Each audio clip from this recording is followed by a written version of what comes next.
Okay, anak si Solomon in Proverbs 4:23. Anak si Adria. Above all else, guard your heart, for everything you do flows from it. Sa ingon ni Solomon, no? Labaw daw sa tanan, kung naamang kay bantayan sa imong kinabuhi, dili ang imuhang image, dili imuhang trabaho, dili imuhang bank account, but ang imuhang kasing-kasing. Ano man, si Solomon rin, tanan no na nagagawas no na mga issue sa imong kinabuhi gikan sa imong kasing-kasing. Amen. Kinsa may katry ana ano nga dili okay imong heart no maapektuhan ang imong pamilya. Maapektuhan ang imong trabaho kay mainit kag ulo.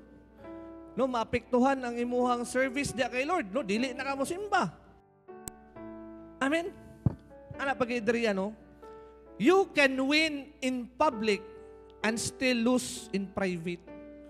Because success means nothing when your heart and soul is not aligned to Him.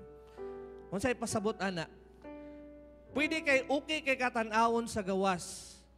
Okay, no? Okay kay imong trabaho, okay kay kadre sa ministry, pero kabalo ka sa imuhang kinasuluran, nadyo kay ginastragilan na sala.